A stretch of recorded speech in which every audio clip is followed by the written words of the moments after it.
Hey, good evening. We we're happy to be here this evening, and we're going to talk a little bit about what I've come to call Chinese takeout.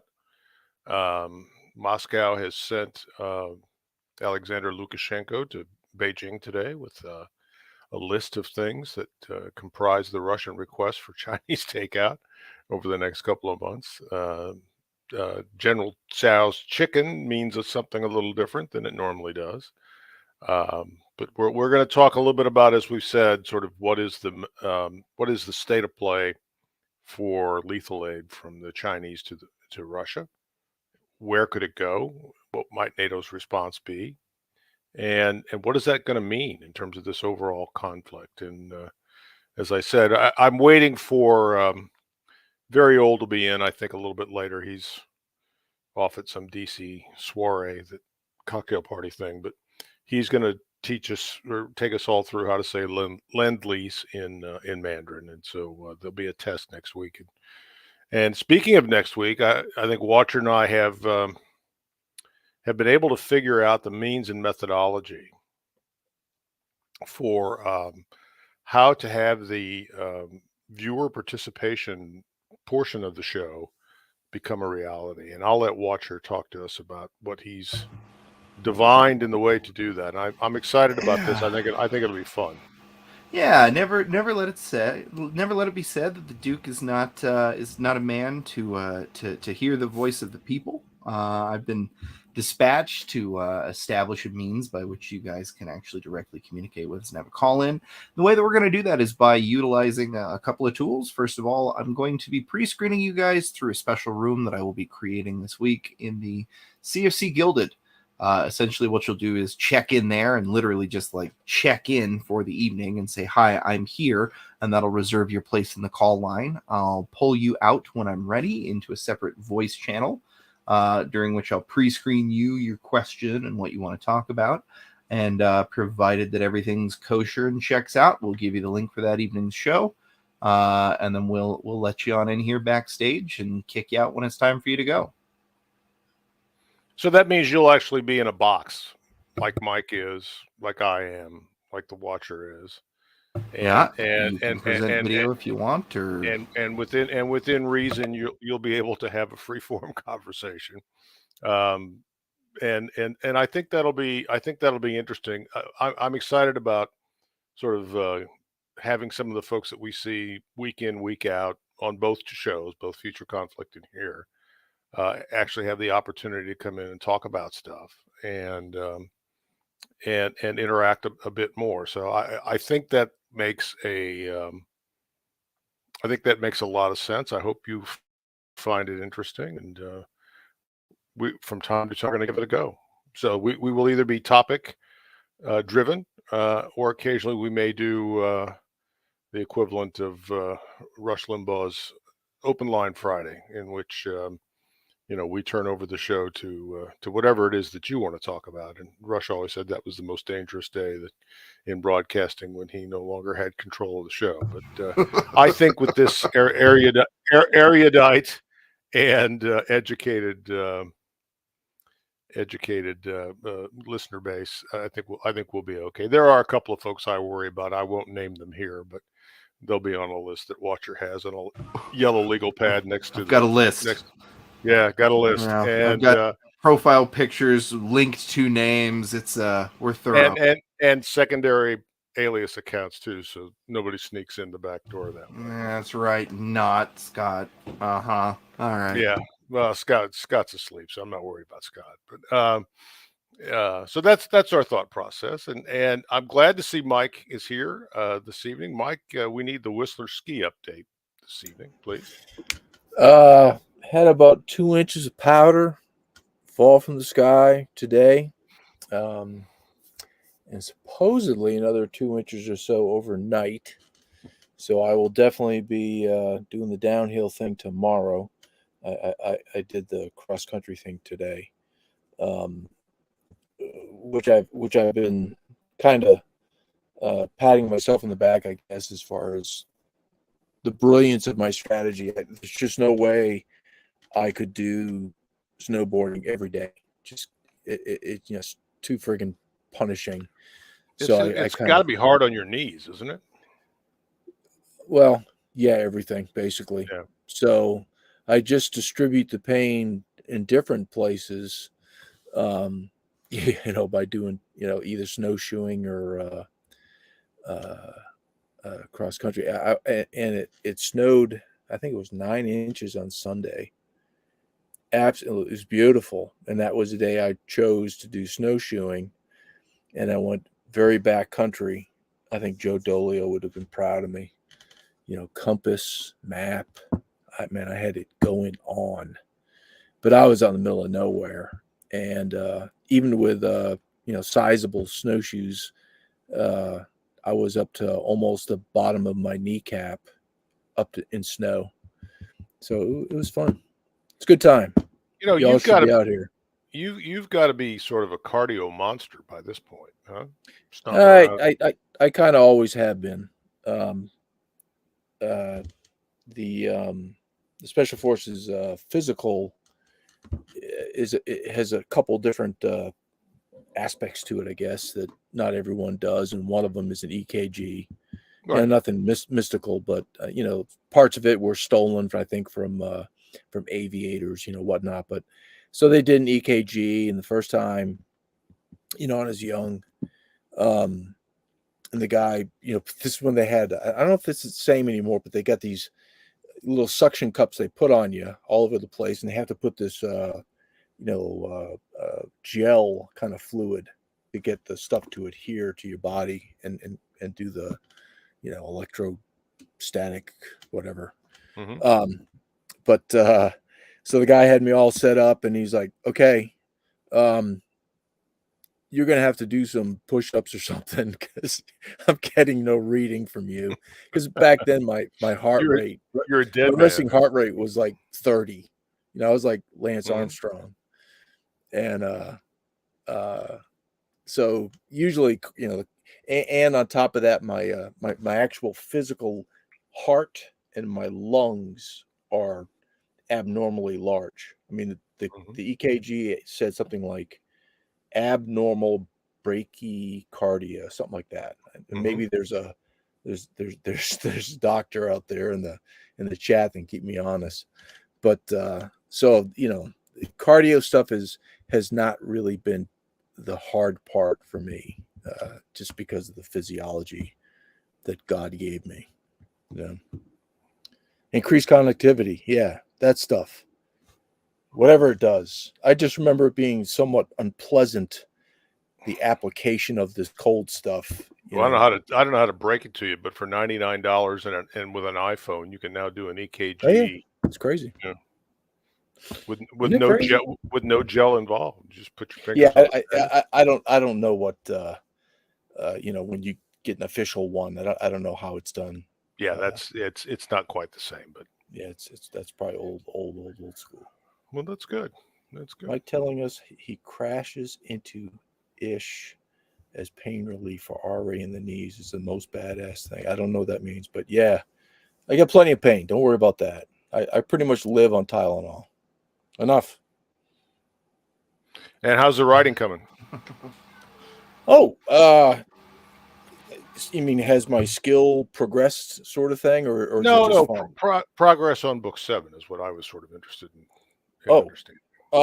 I actually I get up kind of early. I go to the gym, and then I make my way kind of towards the cross country thing. And en route, there just happens to be a nice coffee shop where there is this absolute babe, and it's all very professional because she's Lithuanian.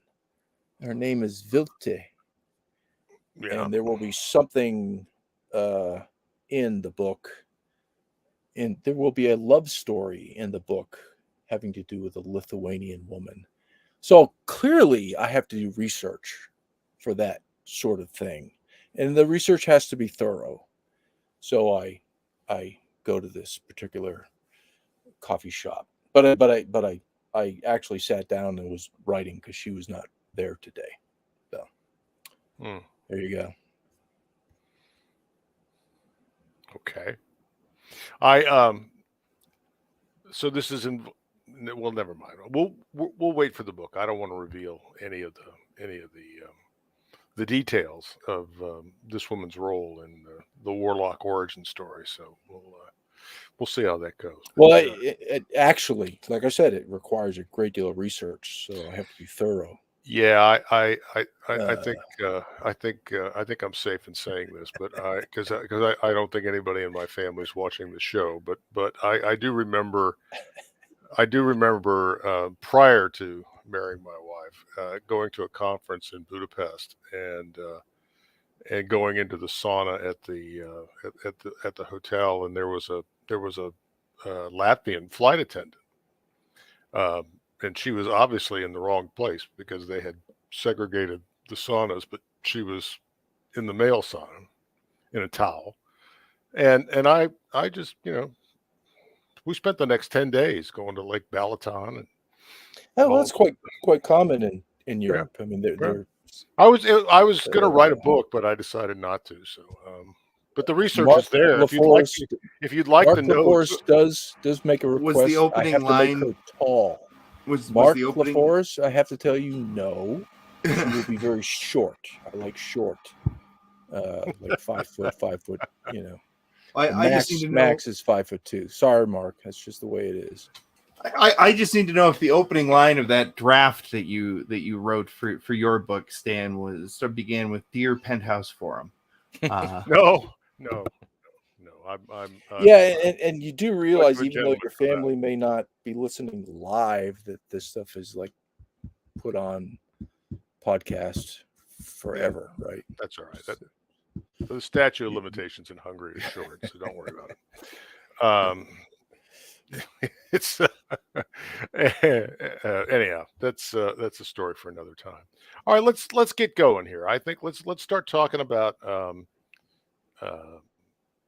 what's going to happen with this relationship between China and Russia.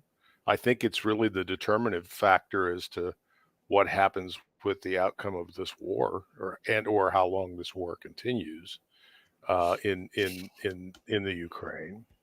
And Mike, I'd like your thoughts in terms of what do you see happening here, and we'll give a little background, then I'd ask for your opinion. And so, uh, China and Russia's relationship has gotten closer and closer, and I think all who follow us know that. I don't have to go into any detail, but it is interesting that Russia's Chinese trade is at a record for 2022, $190 billion. And I'll just point out to you that $190 billion, which represents all of the formal trade between China and Russia for 2022, is about the same amount of money we've given Ukraine in aid, both administrative and military aid in 2022.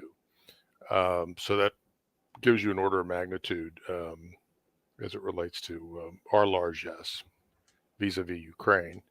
There's probably a goodly portion more than that that's sort of off the books in some way, shape, or form, but it's expected to increase by another 50% in 2023, and it seems to be well on its way to doing that.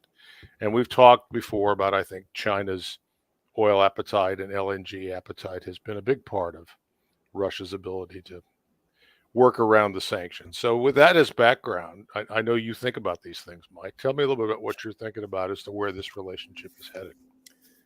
Well, no secret. As far as the first 6 books, a thesis, I guess, is outlining a concern of an emerging alliance. And I'm only focused in the books on China, Russia, and then the tertiary ones, I guess, would be, as far as this discussion goes, Iran and Turkey. And we're going to get into some of these workarounds in the show of sanctions and whatnot, and you're going to hear these same countries come up once or twice. Yep. And that's been kind of the basis of the book and the concern. And I'm trying to raise the alarm. This has been going, and it's been economic, and that's another thing that's, it's not all about war, folks. It's not all about killing commies. The economic war that's going on is, if not equally concerning, probably more so. And in just in that one slide, and you can see the collusion between the two top tier countries, China and Russia. So, where do I think this is going? I think it's going a bad place for us. I don't see us, the United States, being the centric party, having equal partnerships of the same magnitude. Uh, we're getting smoked, and um, I don't see us digging out of it. Certainly, probably not with the current administration's foci. Or it's going to take a decade to kind of climb out of that. So, yeah, no doubt. I mean, this war brings it all to the front, but these guys have been building this relationship for quite some time, and they're looking towards the future. Knocking the United States off the top slot is probably what joins them. Plus, I mean, it's a natural. China has stuff that Russia needs, and Russia has oil. Yeah, and we forget about the fact that these leaders of these countries are people as well, and so there's personal likes and dislikes that come into this stuff to one degree or another. But there's an interesting piece, and if you have access to the Wall Street Journal as a subscriber, you can get it. I may try to find it and post it or tweet it at some point, because I thought it was a really interesting article, and it was probably published back in November during the CCP National Congress, and it talked about in particular Xi Jinping and why his rise to power was important in terms of reconciliation with Russia. Talks about his personal history as a kid who spent part of his time growing up in Russia because his dad was a Chinese diplomat that was posted there during the time when Russia and China were close before they had the falling out that Nixon was able to take advantage of. But he's always had fond memories of his time that he spent as a kid and then he went back as a young man for a period of time in schooling and so forth. And so he's a natural sort of Russophile. And I think you don't want to overemphasize that, but it does play a role, I think, in terms of his desire to have a closer relationship with Putin. It's I mean, there's guys you like and guys you don't like, and people you don't like and people you have an affinity for, and I think that plays a role in terms of their pragmatic view of the relationship that they can have. Now, there's other economic conditions, and considerations, but people are people at the end of the day. So, who do you think, Stan, is the more pragmatic of the current two players? Do you think Xi is? Do you think Putin is the most pragmatic between those two? That's a really good question. I think I'm going to answer this in two ways. I think that Xi is very pragmatic, but his pragmatism is in some ways enhanced by the fact that he's holding, he's got a full house with aces, from an economic and other perspective. Mm-hmm. And I think that the guy who maybe is more pragmatic or cleverer has been Putin, because he's done it holding a pair of twos for a long period of time that he's been in power. He's rebuilt the country from the Yeltsin years, maybe not done the job that he thought he was going to do, maybe not done the job that a lot of the Russian population thought he was going to do. And there's gaps and holes in it and struggles when you're managing a country that's 11 time zones wide. But I think he has punched above his weight diplomatically, militarily, and otherwise for quite a while. And I think that now, when they are facing real challenges, both militarily and also to some degree economically, although not what we were told a year ago in terms of the mother of all sanctions that will crush the Russians in 60 days. They do have challenges as a result of this. You can't deny that. I think he worries about ending up as the junior partner in this relationship. And how do you overcome that, and where does that lead to? We'll talk about that a little later in the show. But you got two very hard-headed realpolitik players there, and I think that's what makes it concerning to me, because I don't think we have very many hard-headed realpolitik players in NATO. You know, I agree, but at the same time, I also see it somewhat as an opportunity,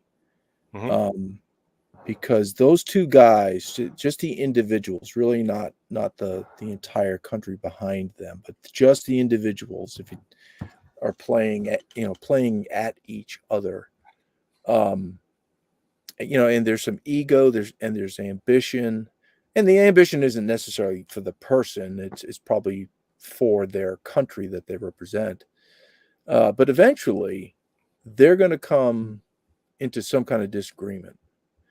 And I think that's and I think that's something the United States has got to be looking for and willing and able and positioned to take advantage of, in the first millisecond. I mean, that's the kind of shit I did in Brine of War, clearly. But I mean that. It's concerning to see this development, but at the same time, Trevor's saying Putin's already knows he's a junior partner, and he probably is. But I'd also think, Trevor, that that's not what he wants. The thing you got to remember about Putin is that Putin is a black belt in judo, and he thinks diplomatically as a judo player, and he's very good. We've seen this over time. He's very good at getting his opponents to make bad moves, which he's able to then take advantage of their momentum around those bad moves. And I don't doubt, while he acknowledges that right now he's the junior partner, I don't know that he's necessarily committed to that persisting, because the Chinese have got their own problems in terms of their economy and demographics and other aspects, and so nobody's an unassailable castle. And so we'll see. We'll see what happens. Do you think? I think there's a difference between that relationship between the two. Whatever, Putin a year ago versus, say, Putin at the zenith of their relative offensive, power, and even now. I mean, it's kind of a fluctuating kind of thing. And I like what Michael Oosthuizen, I can't say it right, Mike, I'm sorry. Two aspirant superpowers sharing a border. That story writes itself. It's just a matter of time. And yeah, I think you're absolutely right. Plus, that history that they've had anyway. So, this is going to be kind of, that was close. It's going to be a fluctuating kind of thing. It's going to be very dynamic. And again, I see opportunity in that. Well, that we just are not nimble enough to take advantage of.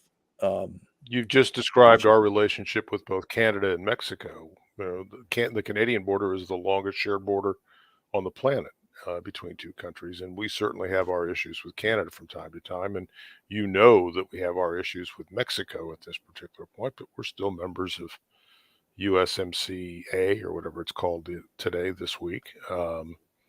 I think that it's false hope to necessarily think that if our primary strategy is let's just wait till they get pissed off at each other and take advantage of it. No. I'm not sure that's a winning approach. Hell no. That Brine of War, right? I'm not sitting around waiting around. I mean, that's the whole idea of the books. Is that I'm on the offensive, at geostrategic fissures, picking at scabs.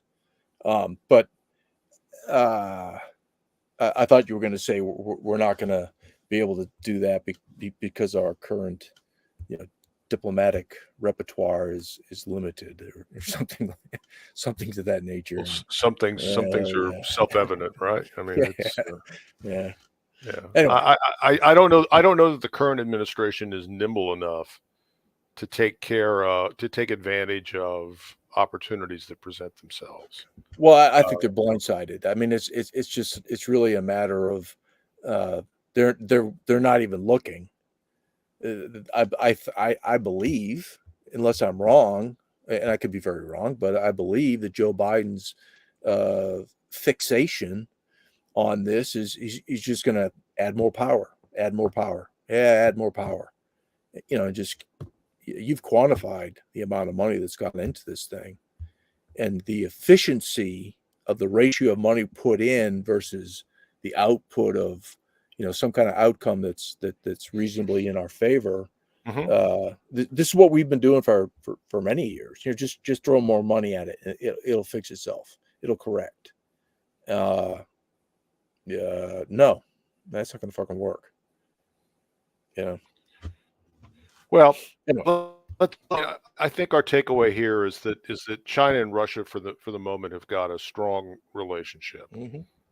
To put it in Chinese terms, our relationship knows no boundaries. I'm paraphrasing a bit, but I think that's effectively what Wang said when he was in Moscow, and the facts tend to bear that out at this particular point. Now, they're both acting in their own self-interest, and if the Chinese can buy oil and natural gas at a discount, then they're going to do it. But so do the Indians. So they're not alone. So the two most populous countries on the planet are taking advantage of the opportunity to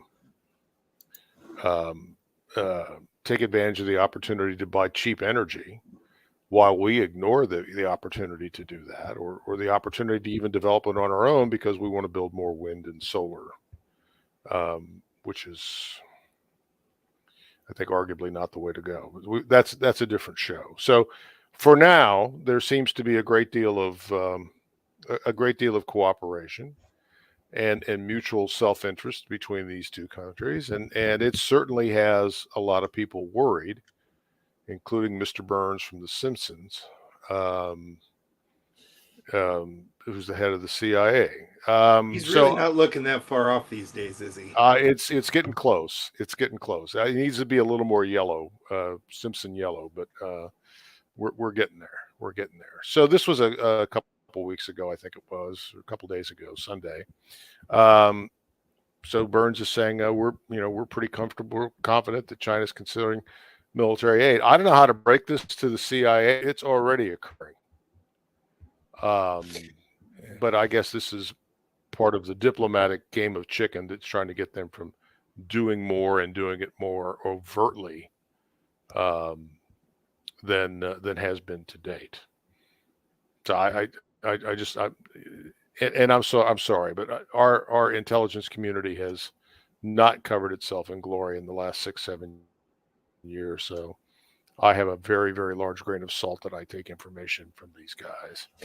Well, but that's our official position. Blinky. Yeah. I mean, I just absolutely cannot imagine that they're beyond confident to. I mean, it's pretty evident. So I don't know what kind of gambit this is to say this.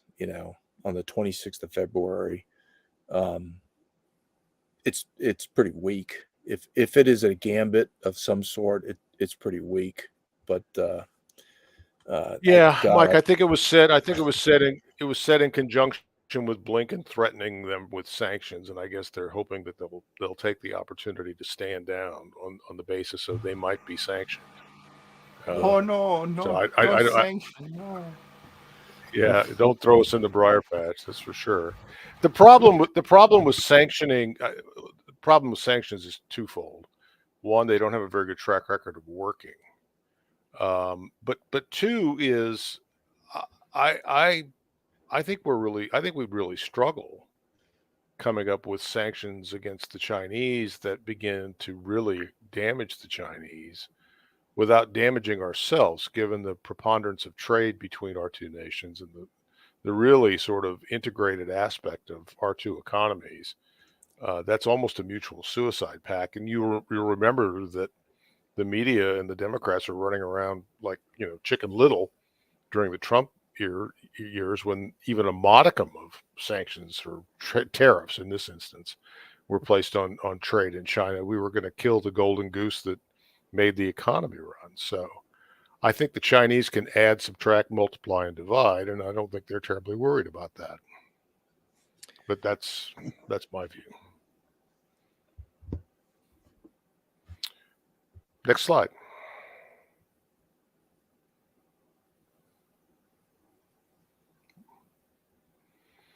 So I am of the I'm of the belief that Alexander Lukashenko is playing the role today of the time-honored role of this number two guy in a crime organization who has to go to the meeting and talk about, here's what my boss wants you to do, and I think he went with a list today. To discuss with the Chinese, and I think this is all sort of movement toward, again, this meeting when Xi goes to Moscow at some point in the not too distant future. But if I read the media today, and this is all fresh, this is all stuff that was published today, so the media narrative has been laid down in our country and in Western Europe that they're all convinced that the thing that the Chinese can provide, and I'm not making light of it, but I just don't think it's as limited as this, that artillery and artillery tubes and artillery rounds are the currency of the realm at this particular point. And I think that's pretty obvious, given the fact that you can walk from one end of Ukraine to the other on empty artillery casings at this particular point, and it's not going to change. I had a friend of mine, who left the military, left the army as an infantryman, years ago, and he's down at Fort Benning, which is the base, or whatever they call it today, whatever, Fort Benning, which is the schoolhouse for the infantry. So perhaps he is infantry centric, but his just an email traffic with him talking, his observation was how little air war was going on in this Ukraine. It literally is. It's all artillery. It is, it's an artillery war, both sides. Mm-hmm. So yeah, absolutely. And Russia has a preponderance for artillery. Like Grozny. It's a doctrinal. That's bias. their bag. That is definitely their bag, as far as combined arms kind of right stuff. And that's kind of interesting. He was given a list, and the to date, both sides, I guess, has been artillery centric sort of thing, but there has been some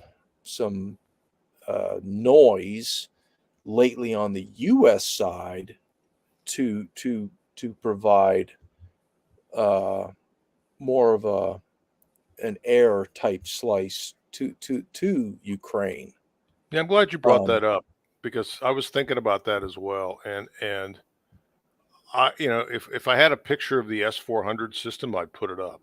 But I think that's what you need to keep in the back of your mind as it relates to why nobody wants to risk their exquisite air assets in a theater where the preponderance of basically Russian on both sides, Russian designed air defense systems, is the density is great. Yep. And so I think that's that's why this war is being fought like World War I at this point. The density is great and greatly effective. I mean, that is a badass system. Yeah. S-200, whatever, all the way up. I mean, they do it right, and it's something to be feared. And But that's why yeah, go ahead. Go ahead. no. I think you're. Um, it seems like in the U.S. is the one that's pushing. Hey, we're going to give you air stuff, without realizing, perhaps, this air defense threat is so great. Therefore, that's why they're not getting any kind of great enthusiasm for that kind of support, because it's negated that easily because the S-400 and whatnot. Yeah, it may just be kabuki theater in that it's a way to talk about doing something, just like the Abrams tanks that are going to take a year or so to get there. It's a way to talk about it's a way to talk a good game about unlimited support, but it's a way of doing so in a way that you can sort of put off. Well, here's something we don't know. Hmm. Say Lukashenko goes there and they have this great discussion. They say, the Russians say, we would like to have artillery, whatnot. If China provides them Chinese systems, they go through the same loop where they've got to get trained up on the thing, and that's certainly not going to make it to the front for a decisive offensive this spring summer, right? So there's a delay built in if they are Chinese systems. Do you think it is possible that China, given, if the cooperation is so great between these countries, and Russia says, here's the blueprints for, whatever artillery system Russia made, and you guys just fabricate all the stuff you need to make this thing. So you don't have that training loop. They're just going to make a Russian system in China. Do you think that's possible? I do think it's possible. Yeah. I wish Don the plebe was here because he's our resident arty expert. Mm-hmm. But I'm not sure that there's that much difference between Chinese regular field artillery and Russian regular field artillery. But I do know this, that the one thing that the Chinese are long on is not necessarily guided 155 or 152 millimeter shells, but just good old fashioned dumb artillery shells. And that doesn't take much. Yeah, that they could make, I think, pretty easily. Well, they're sitting on stocks of that. So here you go. Here's your Russian 152 millimeter, whatever. It'd be kind of interesting, and I think, given the cooperation, I think they very easily, maybe not the super duper duperest Russian systems, at the software level, secrets and all that sort of thing, but just cranking out some old tube, Russia would give that stuff up and say, hey, make this, just make these things. I think the answer to your question is for me to point you to the fighter jet inventory of both the PLAN and PLAA. They are all MiG-29 and MiG and Sukhoi basic designs that have been licensed to the Chinese years ago, and the Chinese have made improvements to them subsequently. So I think the Rubicon's been crossed on that. I think there's probably no obstacle. Are they going to say, go build the Sukhoi 57, their fifth generation fighter? No. And Just artillery pieces. I mean, all they want is to get more mass. Yeah. It doesn't have to be that sophisticated, just more stuff. We'll throw it at them. And then you don't have this huge training cycle of new equipment and whatnot. And even that's still gonna, where are they going to get the manpower to run these things? Well, to tie two loops together, I'm sorry that Matt and Joe aren't here today, but we've all read about Russian troops getting killed because they won't stay off their cell phones, and they're able to target these guys that way. The Chinese could do them a big favor by shipping them Baofeng radios and a copy of NC Scout's book. I mean, in Russian, they'd have to translate it into Russian, but their field communications have gotten a lot of people killed because there's people running around with cell phones. But you're right. I think that there's a capacity in China. I think that there's a capacity in Iran and in North Korea. And I think heretofore, what's happened in terms of watch, you can take us to the next slide here because this will be a good transition to that. I think what's happened so far is that what has gone to Russia by the Chinese has been washed through these two proxy countries. One is Iran. So if you take a Shahed 136 and you open it up, there's a lot of stuff in there that says made in China, right? And I think that's going to continue to one degree or another, although the Russians have sort of pulled back on reliance on that not very smart weapon. But the North Koreans have already been sending artillery shells to them for quite some time. I mean, that article is in November of last year, and the activity predates that. So I think that, you take those 152 millimeter shells, you don't want them to say made in China. You send them, you put them on a train, you send them to North Korea. They stamp, they restamp it made in North Korea, put it on a boat, and off it goes. Yep. I think that's going to continue for quite some time. And I think that Iran will be a useful cutout or proxy in that process as well. Yep. So the question is, who else functions in that role? And Kazakhstan, we're looking at you. I think that's why Blinken went to Kazakhstan this week. Part of the reason why is try to tell Tokayev not to play, but the Kazakhs are already knee deep in the oil trade and other stuff going on with them. So I don't think that's gonna. I don't think that's gonna happen. Wasn't it because Kazakhstan was it Kazakhstan that just kind of went through kind of a coup scenario about a year ago, a little less than a year. Was it Tajikistan? Was it? Well, January of 2022. Yeah, January of 2022, there was a regime change, as it were. Yeah, and it was resolved basically by Russia. Yeah, there were CSTO troops, Russia, Belarus, Armenia, that put Tokayev in power. So I think that's a hard sell for Blinken. Yeah, so that was kind of my point. I think that's a nice try, but again, a day late and a dollar short, and that just kind of seems to be this whole thing.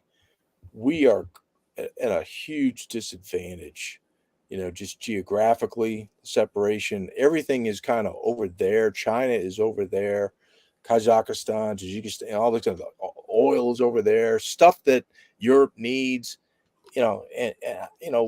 what do we have to offer other than just, we're just going to throw money at it? And that's a huge problem. Our response to this, I just don't see a high probability of success with these variables. I don't see it. Well, I just, the question is going to be how much longer can we continue to throw money at it, and how much more are we prepared to diminish our own stocks of weapons that range in terms of replacement cycles from 5 to 7 years, given the backdrop of other threats that we may face. I mean, there's only a very small handful of guys in Congress. I think Josh Hawley, whatever, it might be one of them. There's only a couple voices that are like, "Hey, let's really think about this," because even on the Republican side, they're all fucking in. This is the greatest thing since sliced bread. Mm-hmm. Yeah. So where does the voice come from to say, midstream, this is unwise, let's change course? And that's not the voice you're hearing. The voice you're hearing now is double down. Get on board with this. This is what we're going to, you know what I mean? So I don't know how we get there.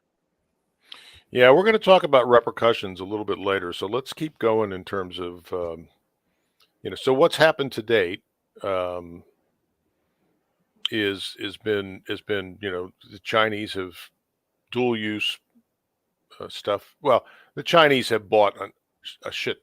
This is a technical term, a shit ton of oil and other stuff. The Russians are building gas pipelines to China. They're screwing around with the dollar proactively on the global stage.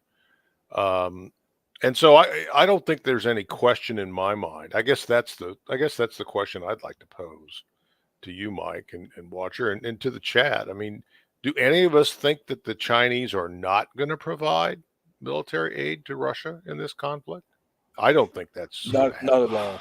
I, The only hope I would say from our point of view is that they put strings attached to it that are uh, unattractive. You know what I mean? That they're not just going to give; they're going to want something in return, and it possibly could be. And there's going to be package A, package B, pack. I mean, they'll have this thing laid out in depth. And because of the demands of package A and package B, they might have to go to plan C as to this is what we are willing to provide. I mean, that's about are they going to give stuff? Yeah, they are. Hell yeah.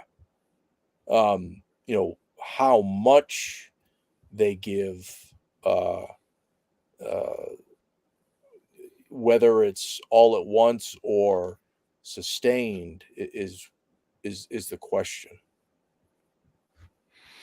I mean, there was a big, I think it's called IDEX. There was a big military show in the Emirates in the last 10 days or so.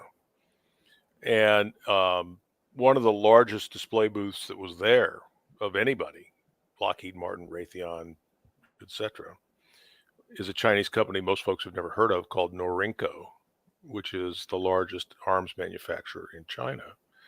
And they were taking orders for their version of HIMARS. Now, they didn't have any HIMARS systems there.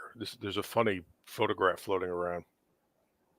They had like a sand table set up in their booth, if you know what I mean, if you've ever been to a trade show. And they had like very detailed models of the various sort of tracked and other vehicles and so forth and so on.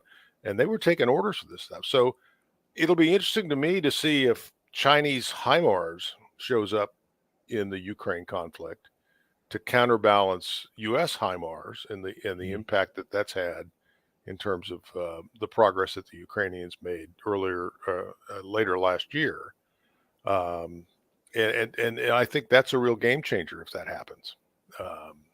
Because yes, it's artillery, but it's a different kind of artillery, which doesn't really seem to be, other than the Stalin Katusha, Stalin pipe organ sort of stuff. I mean, I think I found it. You want me to bring it up?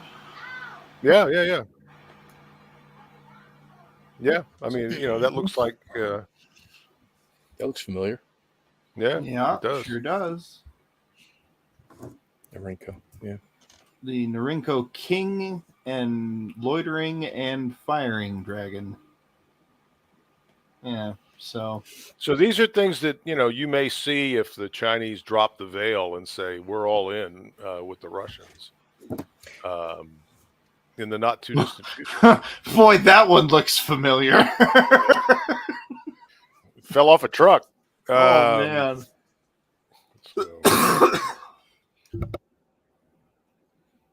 Yeah, so I think it's going to be interesting. And then if it really gets sideways, the Chinese have made a lot of progress with.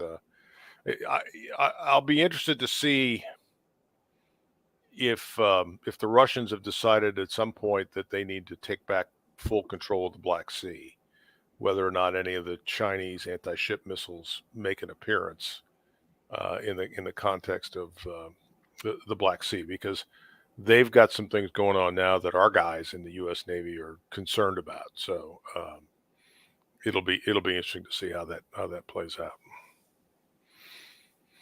So if we can go back to that slide, I want to talk about this because this is while Tony Blinken's picture is here, it's our good friend Annalena Baerbock, who is the German foreign minister, who continues to run her mouth in ways that are just sort of astounding. Who's, I guess we're going to take Xi Jinping to the International Criminal Court. That woman's never seen a microphone she wouldn't push somebody out of the way to get in front of and say something kind of ridiculous. But this goes back to my theory that our unfunded codependents in NATO have seized the agenda, and we're just here to clean up after the party in terms of setting policy for this. Between her and the Finns and the Swedes and the Baltic dwarves, we don't seem to be in charge, even though we pay for everything as it relates to NATO. That bothers me. That bothers me a lot. As it should. I'm trying to remember. There was some tweet. It wasn't necessarily this war. I forgot what it was. I'll have to look it up. And I just kind of got into it with this guy. They're quoting someone, on the U.S. or an ally of the U.S., and I forgot who it was, but the person was running their mouth, Oh shit! I'm sorry. It was Zelensky, and he was he was just saying, yeah, the Americans have got to just keep giving us stuff, or else this is going to come back on America, and then they're going to be sending American soldiers in, and the Americans are going to die. Blah blah blah blah. And whoever I was tweeting with, but the point I made to him was, and here's an opportunity. Here you got Zelensky. I forgot what forum he was at, but he's running his mouth and he's saying something like that, essentially committing American soldiers to death, sort of thing. Yeah. And I obviously got my ire up a little bit, because even though I'm retired, I'm subject to recall, and as old and broken as I am, I could still get sent back into the game, which doesn't really bother me that much. But I'd like it to be, something with some fucking. I want a glorious end. You know what I mean? Some meaning, right? Yeah.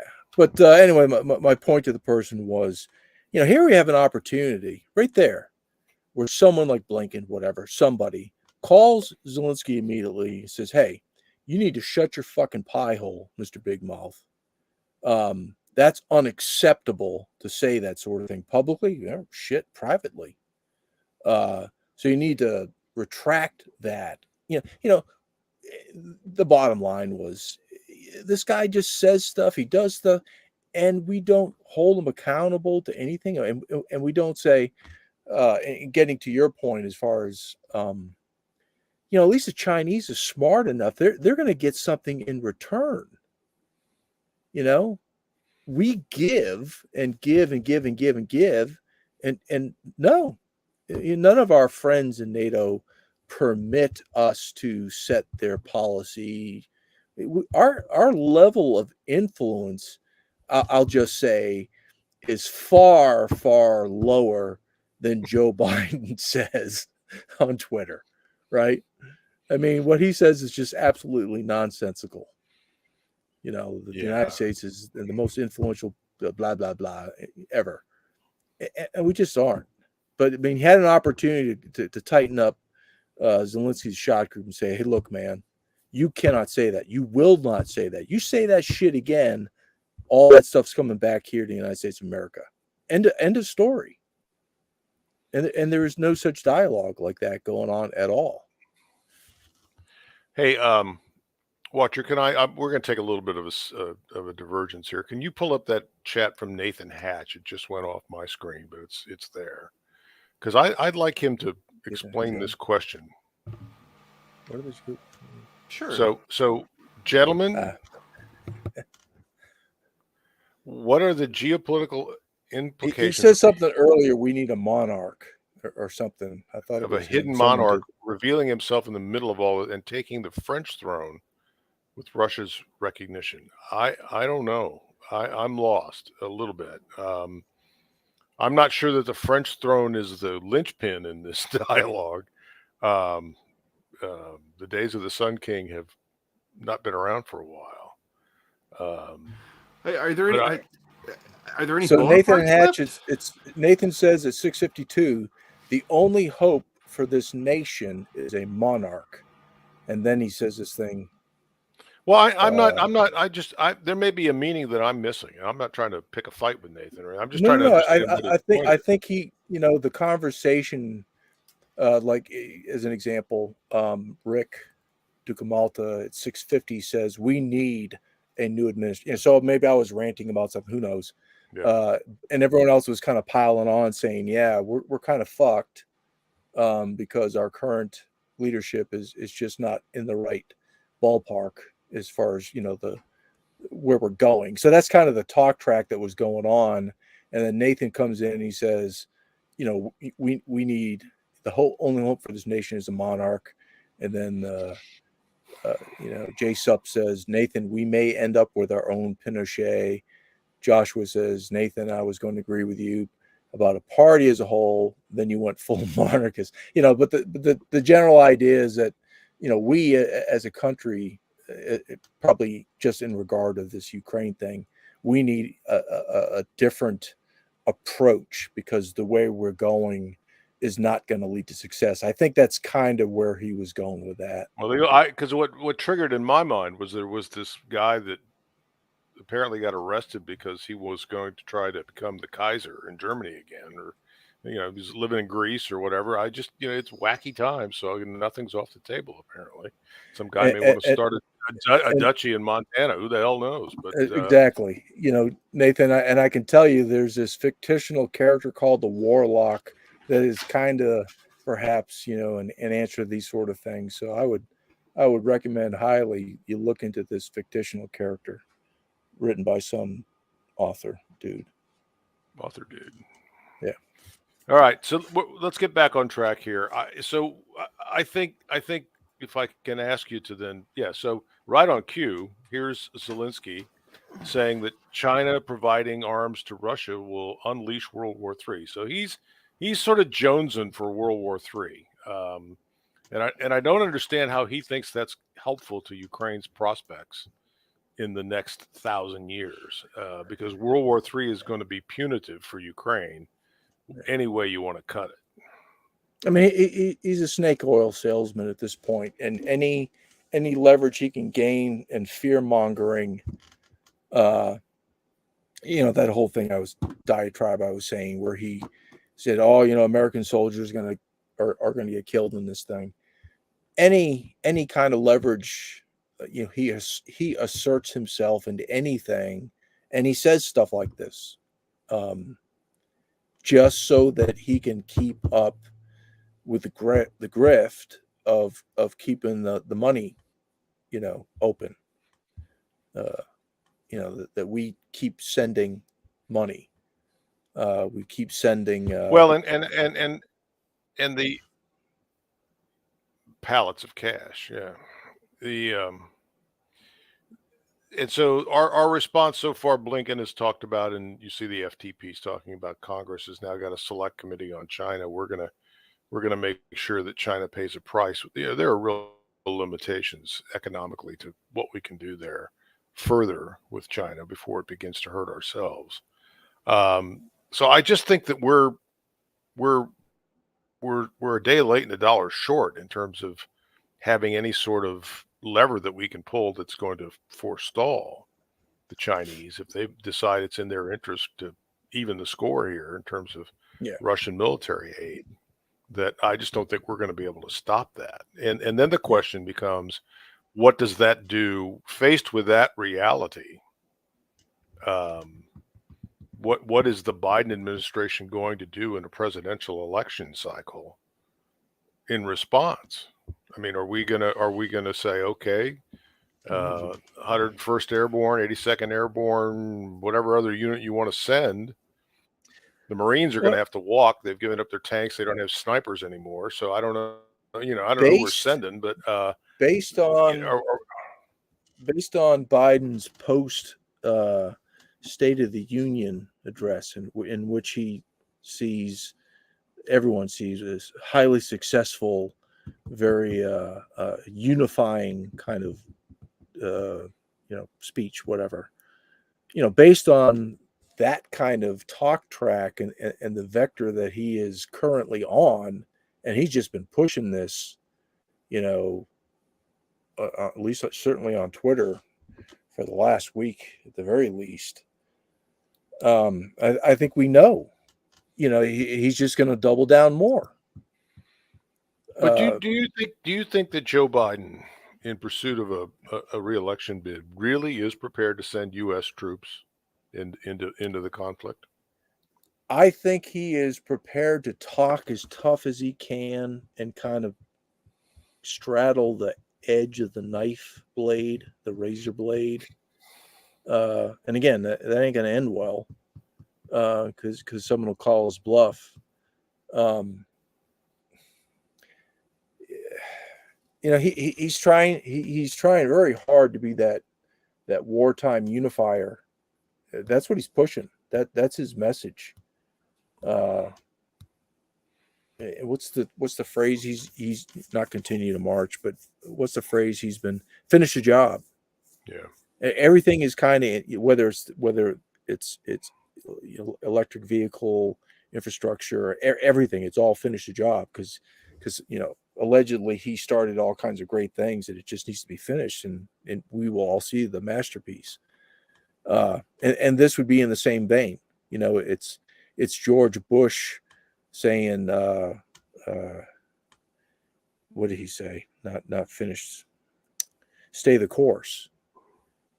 I mean, Joe Biden has committed himself to, quote, staying the course on this Ukraine thing. And he's got a lot of support in Washington, D.C. So how could he possibly? He doesn't have the moral courage to reverse himself and say, I was wrong. No, he doesn't. Let's pull up JSUP's super chat, please. And I think this is an appropriate thing to think about, and that is, and I think we've learned this in the Ukraine war, and that is, shit happens fast, and the expenditure of these very expensive, exquisite munitions happens quickly. They're expensive and they're hard to make, and when they're gone, you're back to more older, ancient sort of means of conflict here. So, I think this has an impact. We're gonna loop this back in a couple of slides I'll give you my thoughts as to what I think is going to happen and when we can talk about that. But keep your eye on the South China Sea, because I think ultimately this and Ukraine are linked in this relationship between China and Russia. So escalatory, we got Zelensky, we're all in. We got Biden, we're all in. We got Congress trying to figure out how they can run for re-election as tough guys on China. Rhetorically, we're all.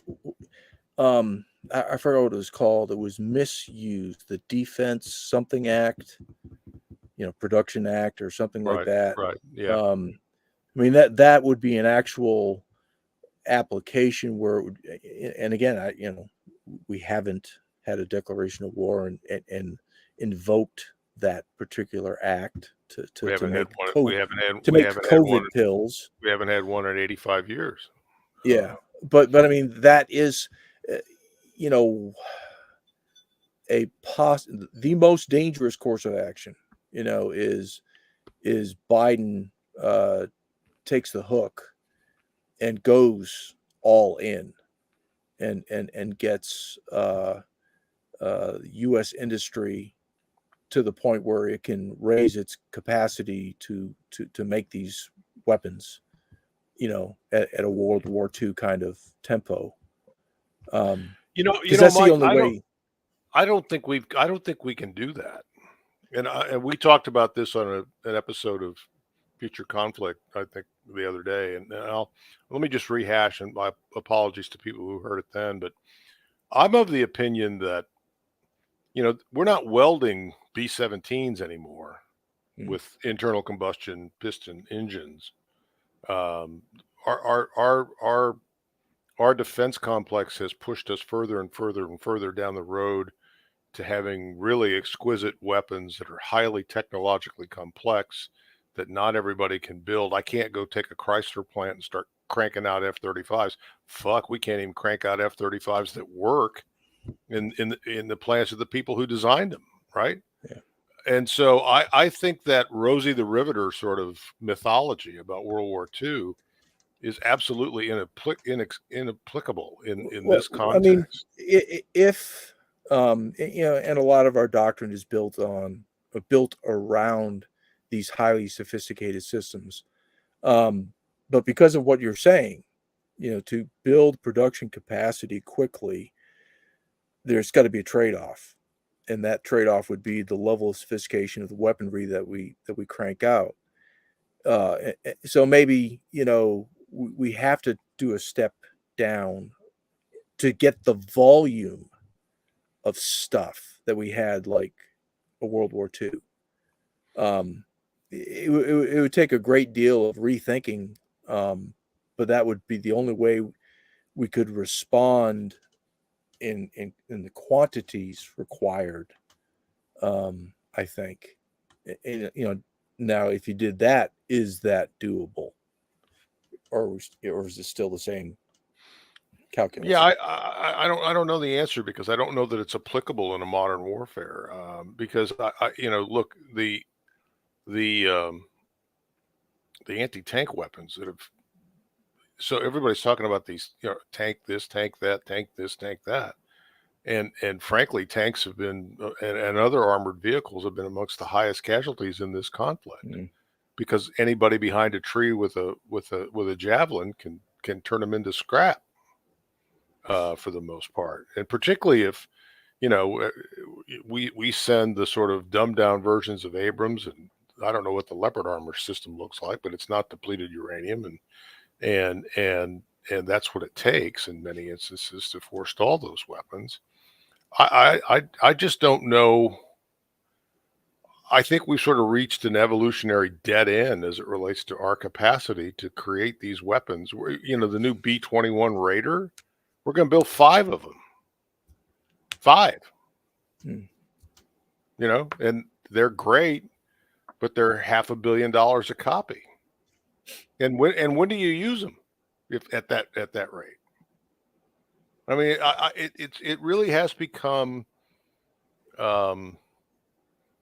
it really has become a conundrum in terms of the and it's not just the sophisticated weapons, it's tankers. We can't fly KC-135s today because they're all grounded because of stresses in the tail structure.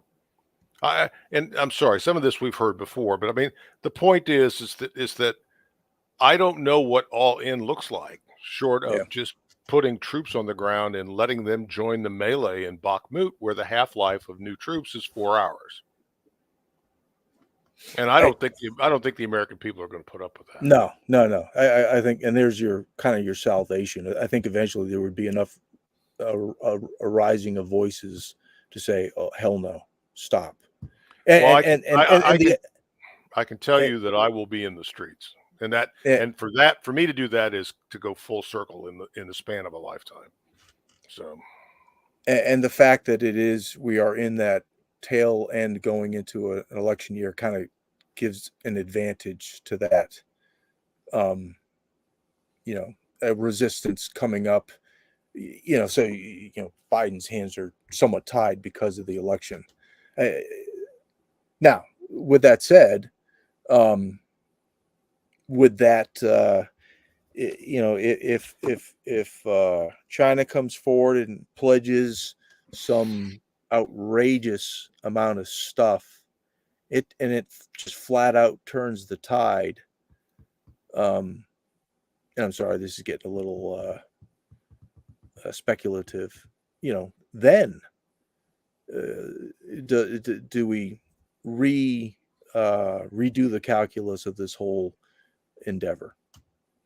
Well, but see, here's a point that we've talked about, and that is, I think our room to maneuver relative to this conflict and relative to our defense posture in Europe as a whole, we've painted ourselves into a corner because we've talked about this great strong alliance and all this sort of stuff, when in fact the Gulliver that's in chains is us, because we have no freedom of maneuver, and that is anybody within this band of dwarves gets attacked, and we're pig committed to, that's the old joke about in a ham and egg breakfast, the chicken's involved and the pig's committed. And anybody, Latvia gets picked on, and we're pig committed at that particular point. So our ability to use the tools of statecraft to avoid becoming fully involved in this conflict are that. It's zero. Or we welch on our treaty obligation. And that's not a good place to be. I mean, even Henry Kissinger now realizes that that's not a good place to be. Because we don't control our destiny. We're the golem in the back room that they bring out and say, okay, go beat him up. See, I kind of like what Hashimoto has here at 7:15. Oh, the Chinese won't pledge that much. That would end the war too quickly and give the Americans time to turn back to the South China Sea. Well, I don't know about that, but it really is going to be kind of interesting to see what China comes forward with, and how much. And the bottom line, I hope we're paying attention. There's a lot of big decisions that need to be made just on this particular thing that have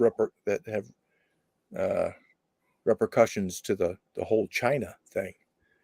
Right. Watcher, give me my next slide, if you would, please. Well, Hashimoto Kingaro saw this coming, apparently.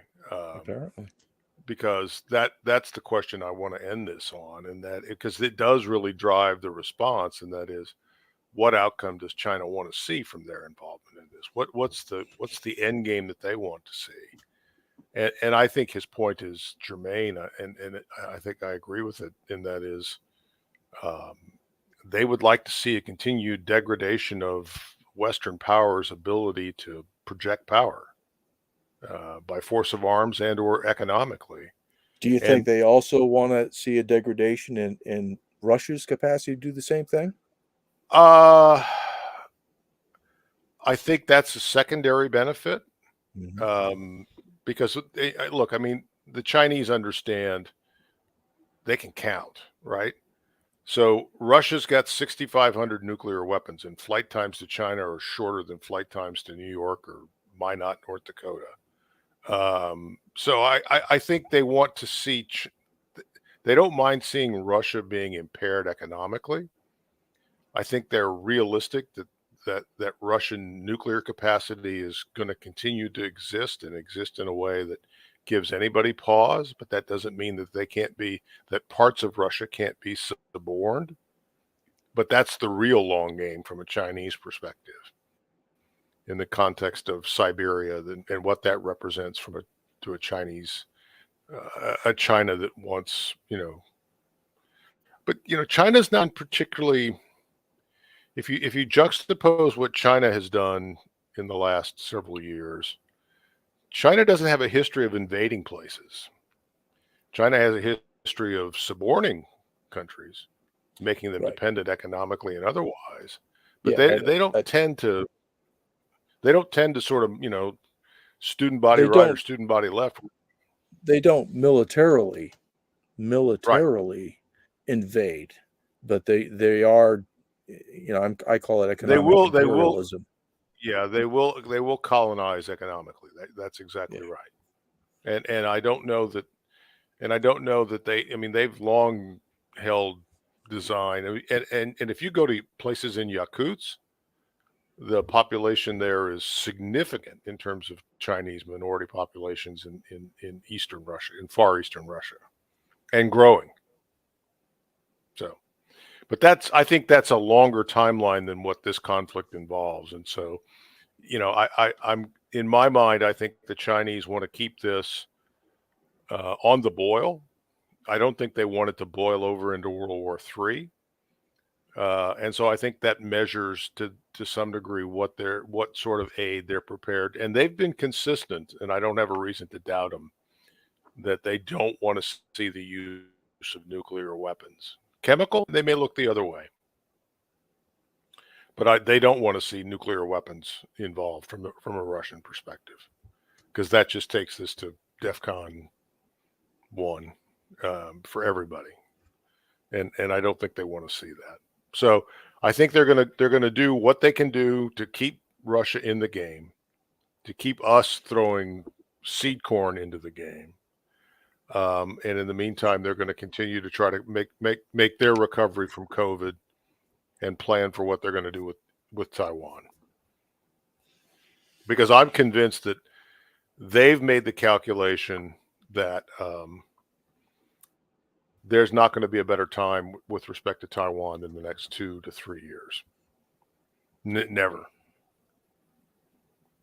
So now, whether that's by the Kuomintang winning the next round of elections and some sort of, treaty being signed that puts them on a path to assimilation like Hong Kong did in 97, or whether that's a blockade and capitulation, or whether it's a full-blown shooting war in the South China Sea, I don't know the answer to that. Neither do they at this point. But we shall see. We shall see. Well, if he, yeah, there we go. Looks like someone joined us after a cocktail party. Welcome, very old. No cocktails. Of course, he's going to say, Strictly- okay, let's go strictly back to professional. slide number 1.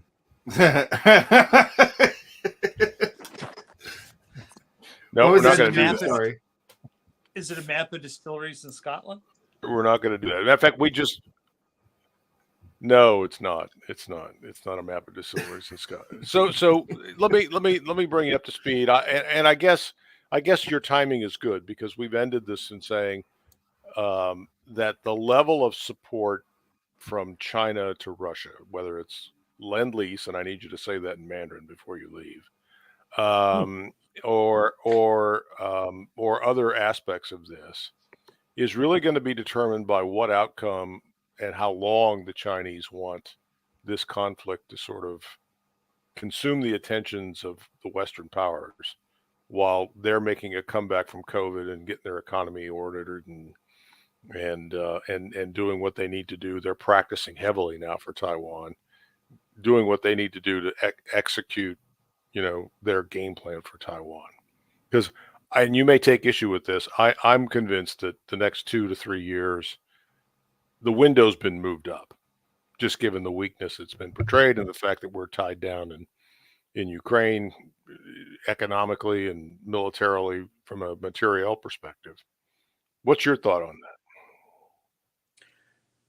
I think the PRC would really love to see Taiwan just capitulate, just say, okay, we'd be happy to be part of you at some point in the future. We'll negotiate. The problem is they've seen what's happened with Hong Kong, and they've kind of watched the Ukraine thing unwind, and they're aware that they're not going to get a good deal. Right. It's an either or. So my guess is, the PRC will try to delay it because it's going to be expensive and it'll hurt the domestic economy. But I think the party really is kind of committed to this. It's one of their central tenets of growing into a global power. So they can't not get control of Taiwan. The question is, will they get control of Taiwan long term? I would agree with that. And I don't think it's going to be easy. The Taiwanese are enough separated that they don't want to be part of, the CPC, the CPC vision of China. And they know enough, and there's enough generational separation that they're not going to buy in easily. So I do think at some point the PRC will make a reach. I don't think it's like right now. I think our discussions late last year made a great deal of sense, which is they'll begin to squeeze. And so there may be some inspections, there may be some blockade type activities, and they'll call it anything but. but they're going to try to stop weapon systems from getting into Taiwan. And however that may manifest, we'll have to deal with it. How do we make sure that we've got the greatest number of congressmen on the island when it kicks off? Oh, sorry, I said that out loud. That's not good. But it's. I like But where your head's at, though. But my question is less about Taiwan than it is about the Chinese gaining benefit, both as it relates to their relationship with Russia and codependency, and as it relates to anything that creates an obstacle for the United States and Europe in terms of either economic or military might. The Ukraine thing festering on the eastern edge of Europe is probably in their interest for a period of time, as long as it can be contained and not go nuclear. Well, having us engaged anywhere, I think, is beneficial to the PRC, right? Yeah. So having us dealing with North Korea, having us deal with Pakistan being difficult, right? Having us deal with Iran being Iran. It engages us. It spends our money. It takes our platforms, our rivet joints and our big drones. They get allocated to those theaters, and it keeps everybody in that mission happy because they're being used and they get a new budget. But on the other side of that, we have limited resources, and I think that's the hard part from the American perspective is we have very limited resources, and we're sensitive to it because we have domestic need, and we're putting a lot of pressure on our GDP. We've had conversations about that last year. That hasn't gotten better. So I don't know, Stan. This is your bailiwick. I just look at the Chinese and say, I don't think anything's going to change. I think they're going to be putting more pressure on. I'm just worried they're going to start taking our systems down, and that concerns me.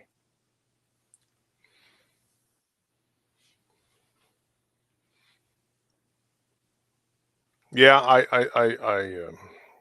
going to stand by my assessment. I think that they're going to make a concerted effort in the next 24 to 36 months on Taiwan, because I think they will have determined that there's no better time to have done it. And if they can bleed us militarily from a capacity perspective and have us focused on Ukraine for 24 to 36 months by keeping the Russians in the fight with whatever needs to be done to do that, I think that's what they're going to do. Because I think it's from their perspective, it's probably the smart thing to do. It's like the old rule in politics. If your opponent is making a mistake, you don't let them stop. And in my view, I know other people disagree with me. Everybody with a Ukrainian flag in their Twitter bio, I think we're making a mistake. And I've been consistent on it for a year. So I have a question. What you guys might think. It sounds to me that we all probably kind of agree that China really won't go all in. They'll give just enough, for a psychological kind of a thing. The most decisive point will be a psychological attack, but they're not going to give so much stuff that Russia can win this thing, overnight, decisively, and drive on. That they will just enough to have this remain protracted. And my question is, let's say that's the case. How do you think, if this remains a protracted war that does not cut either way decisively prior to the election, in the United States election, how do you think that will play? Because we're almost talking 2 years. So say it drags on for another 2 years.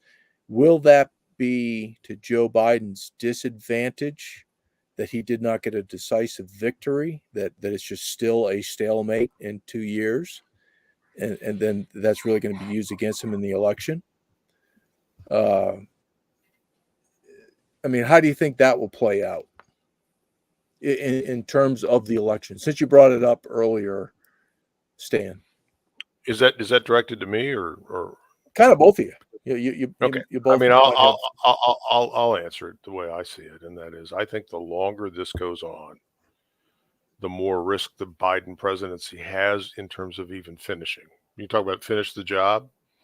I'm not sure that he's going to be the candidate if this drags on into 2024, because I think that if I look at what's happening in our economy, and we've got a 10-year Treasury that broke through 4% today, and inverted yield curve, which is almost a sure prognostication of a recession.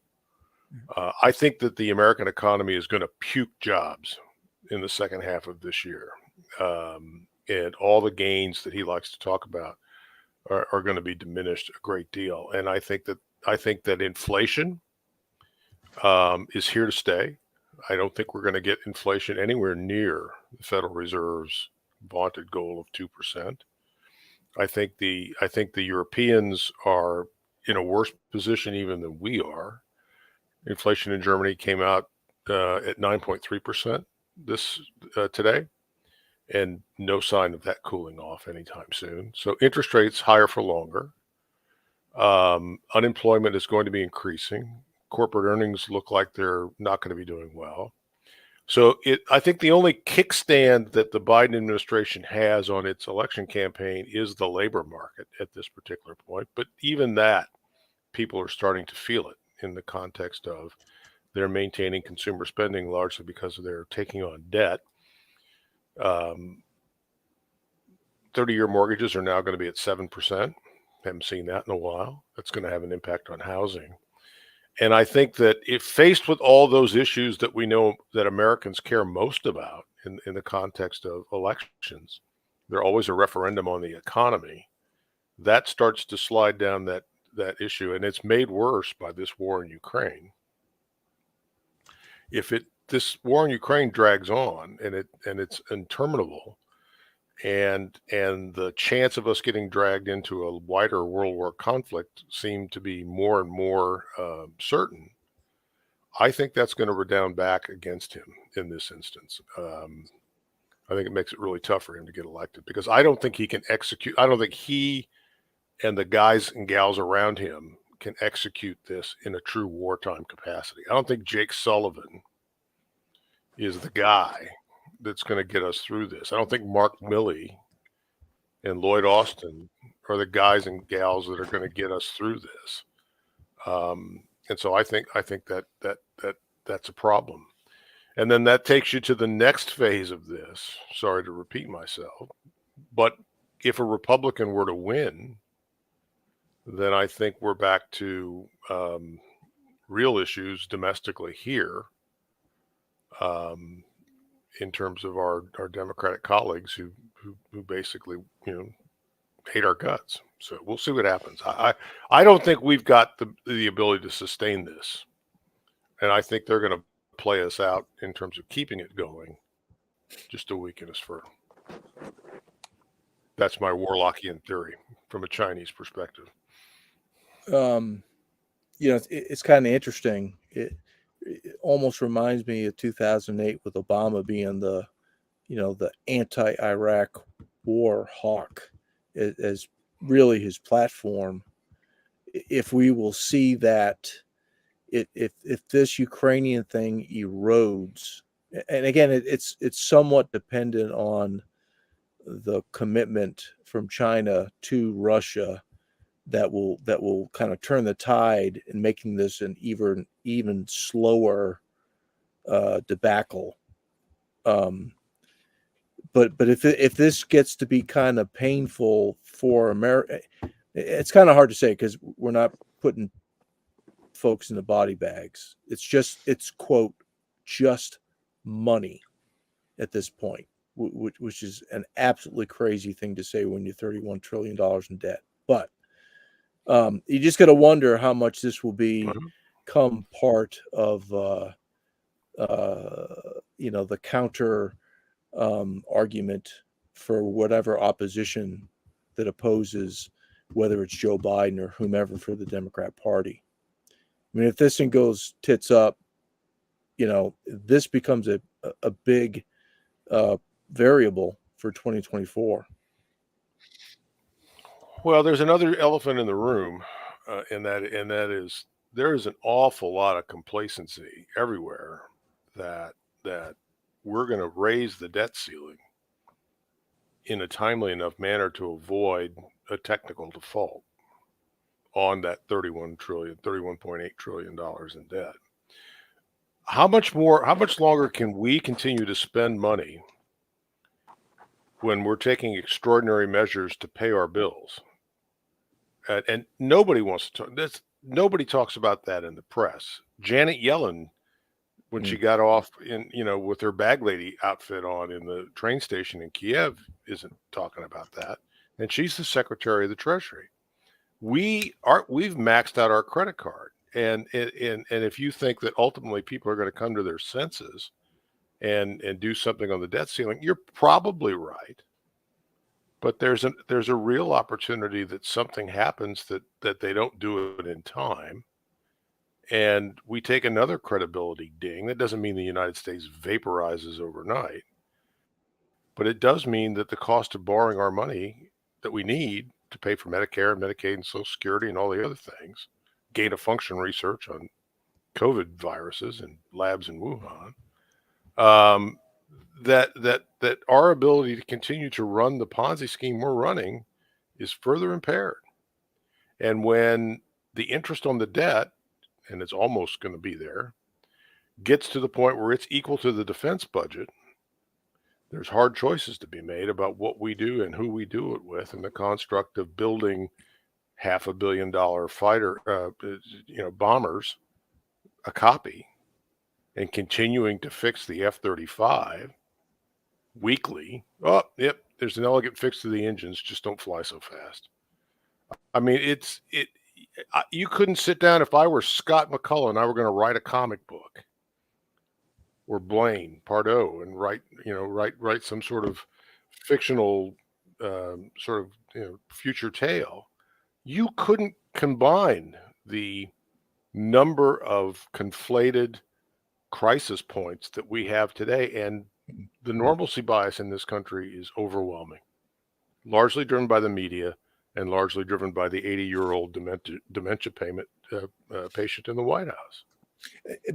And again, see, I see that as an opportunity for a smart candidate to come forward and say, look at the confluence of things. All these things matter. Add them all up. And the course of action that we take going forward as a country has to take into account all these things, and we need to make better decisions. There is, and you're right. The media is Mike, having taken power in 2020 and having honed the machine in 2022 in the midterms, what makes you think that there's going to be a valid election in the United States in the rest of my lifetime? Given the fact of the high ground that they have with mail-in balloting and all the other sort of things that are going on. And I'm sorry to sound like, I'm sorry to disappoint Rupert Murdoch. I guess I won't be a commentator on Fox anytime soon. But I don't believe that the 2020 election was fair and balanced or fair and fair. I think it was fraudulent. I think the election for the governor of Arizona in 2022 was fraudulent. And now we find out that Kathy Hobbs is on the payroll of the Sinaloa cartel. I don't think you can find a barge pole long enough to find the bottom of the election corruption that is now endemic in the United States. And I think that throws it all in a cocked hat as it relates to vote harder out of our current situation. I'm sorry to tell you that, but I think that's a fact that's going to be recognized 3 years from now, just like the Wuhan lab leak was recognized by Christopher Wray. We sort of knew it all along here at the FBI because we're omnipotent.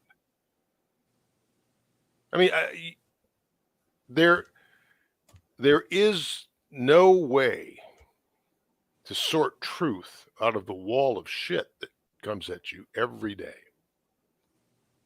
at this particular point. And so I think the existence of our form of government and our current construct of the country is at real risk by the confluence of all these negative things that are going on, Ukraine being one of them, but not the only one. And to bring this back to the topic at hand, I think the Chinese know that. I think the Chinese are involved in it. In many ways, from fentanyl to all sorts of other things. So I think we do ourselves a disservice by thinking that, you know, we're going to turn back on the 1940s machine and we're going to work we're going to be the arsenal of democracy for the world. Fuck, we're not even the arsenal of democracy for ourselves at this particular point. And it doesn't bring me any pleasure to say that, but I think it's true.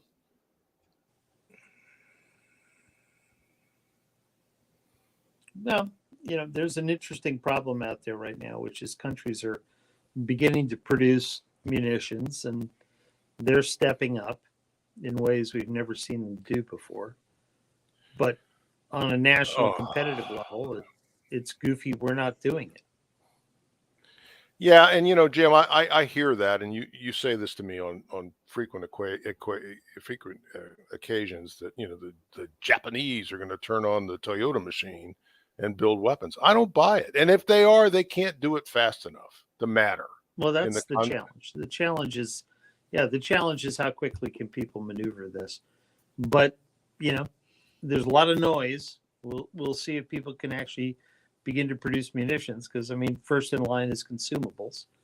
So anybody producing 152 millimeter or 155 millimeter shells, there's a market. The question is, will the Chinese flood that Soviet standard market? And they're in a good position to do it. Yeah, and they're all going to say made. They're all going to say made in North Korea. They'll say made in. Oh, they'll say nothing. Right, to be unstamped. So you know, it'll be much like the fentanyl trade. It'll be components and propellants that come from places and they get assembled, and there's not going to be any attribution, and they'll be on unmarked boxes. Delivered by Amazon. They're in a good position to do that. So I don't want to be a downer, but I also don't want to turn this into a 2-hour show. So I think. But you're already a downer, Stan. Well, I'm sorry. I'm a realist. I think I can say this without fear of contradiction that we think that the Chinese will meddle with this long enough to keep the Western powers, NATO and others, tied down. Yeah, and they're already doing it. You know, and Jens Stoltenberg could fly around to Japan and other places and talk about, you know, the Pacific involvement of NATO. And I've changed my mind from this morning. I almost want to see Boris Johnson take on the role of Secretary General of NATO, because I think the comic relief, it would be like the Benny Hill show, if you remember the Benny Hill show. It would be almost beyond belief. But I think we're in a tough spot, and I think it's going to take an awful lot. And I'll tell you folks that if you haven't seen the video, and I decided not to run it tonight because I think many of you have seen it already. But if you haven't seen the video, that speech of the president of El Salvador, it really is sort of a ray of sunshine. But you have to realize that for El Salvador to get to where they are today, they had to go through almost 35 years of shit to find a guy who would do what he's doing. And so, you know, it's a one-off sort of scenario in many instances. So we shall see. Next week we will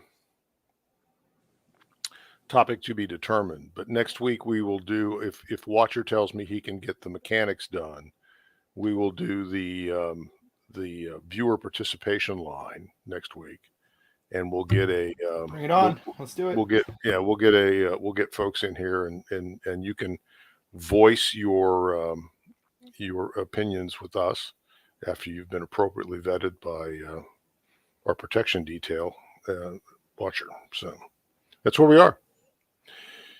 And we got $10 from Hunch. I'll let somebody else read this. From Hunter the Roofer, I'm reminded of the time that after the fall of the Charlemagne's empire before the rise of the nation states, I see a rival of the white companies fighting for whoever pays the most. Well, I think you can see that in South Africa today. I think you can see that in large parts of Africa. I think you may see it in South America before too much longer. Unfortunately, I think I think those folks are all the forces of folks who don't think like we do are a bit ahead of us in the context of their capacity to do those sorts of things. So it's concerning. All right. Anything else, Mike? Any further thoughts? Jim, go ahead. The part on South Africa, watching South Africa come apart is not unpredicted, but very sad. I think the Chinese / Russian private military contractor model will backfill any power vacuum that occurs down there,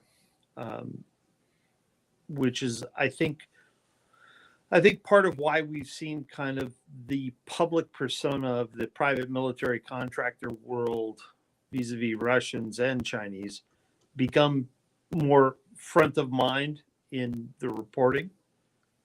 I wouldn't be surprised if they began to show up in South Africa to backfill a power failure. And I guess half of Argentina's grid is off as we speak.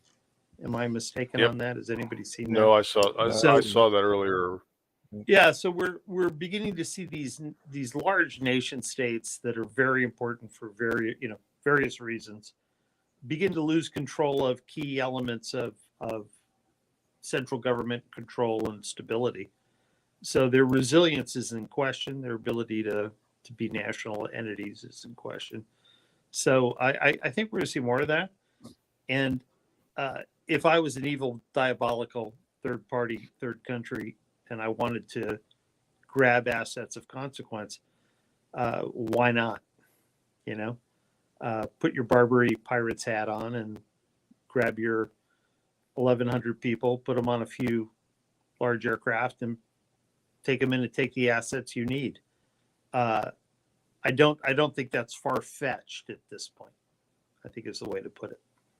Now, would there be outrage from the Princeton, Yale, Blinken crowd? Yeah, I think people get pretty worked up about that. What they can do about it? What I was going to say, what are they going to do about it? What are they going to do? No, that's our problem, right? I mean, we're one Blix letter away from getting fed to the sharks in Pyongyang, right? It comes down to the North Koreans saying, Hans, don't bust my balls.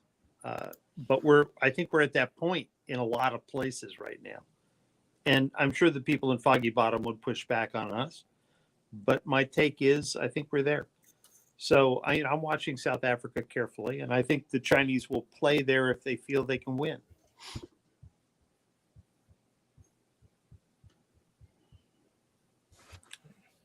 Simple end. You're breaking up on us, Jim. Sorry, I think the Chinese will play in South Africa if they think they can win. And win would be maintain control over ports and assets. Well said. Yeah, I agree. Mike, right, any final thoughts? Take us out with a little bit of a more hopeful note, if you can. That's funny. Um, Jesus, I got nothing, man. I write pretty dreary scenarios. The good news in my books is we win. These improbable scenarios, we fuck people up and we win, and I enjoy that. Yes, it's fiction, it's fantasy. But all this stuff, man, I got nothing as far as real good vibe. Hey man, come to Whistler.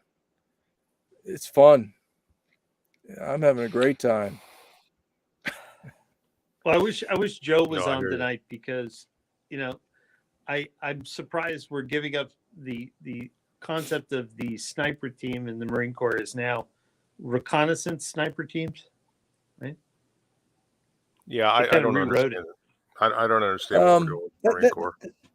That's kind of I can recall, say, I don't know, 2010 being in Herat, and I was working with the Marine Special Operations guys, but before they were called Raiders, whatever the hell they were. And just discussion with some of these guys, and we're like, well, you guys need to carve a niche in the Marine Corps in the Special Operations community, because a lot of things are already taken, and that was one of their proposals, I think, just from the Special Operations Marine Corps piece, Raiders, was that they really should focus on reconnaissance as a SR, special reconnaissance, everything special, right? But reconnaissance, strategic reconnaissance. And it's just kind of funny that 10 years later or more, the Marine Corps is kind of saying, hey, we as Marines, we got to be doing that across the board. So when I read that, I was like, this kind of sounds familiar. No, it falls into the category with mountain seals. Yeah. Well, It's always been interesting. I think that it's the worrisome aspect of this is that we're jumbling up the playbook at a point where we're already making a transition from having fought the Great War on Terror for 20 years to now being on the precipice of a peer or near peer conflict. And I think we're going to get caught halfway through these transitions. Whether the transitions are right or wrong, I'm going to leave for others to talk about. I have my own opinions, but I'm not going to open up a new topic now. But my concern is we're going to get caught with our pants around our ankles in the midst of that pivot, as Obama liked to talk about.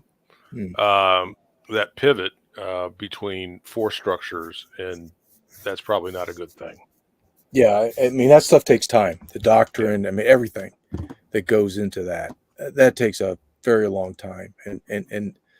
And messing around with a recipe right now, I think, is not good timing. Yeah. Well, and so doing that while we're also re-educating people as to their gender preference and pronoun preference and diversity, equity, and inclusion criteria doesn't bode well in what should be, and maybe never has been, but should be more of a meritocracy than anything else. I think it was at one time, but I'm not sure it is any longer, at least not to the necessary degree. But we'll see. Well, one more thing to worry about. So, folks in the show, in the chat, thank you very much. We appreciate your time and we appreciate you on a go forward basis. We are going to be talking about quantum computing at some point in the next few weeks, depending upon scheduling. And if you liked our discussion around AI, you're really going to like the conversation around what's going on in quantum computing. It'll fry your brain and scare the hell out of you. But stay tuned, because I'll announce when that's going to be. When we've got a couple of very special guests that are going to come on who are deeply involved in this process and tell us a little bit about quantum computing, and particularly photonics-based quantum computing. And that horizon for us to be able to execute on that is closer than what I think most people thought it was.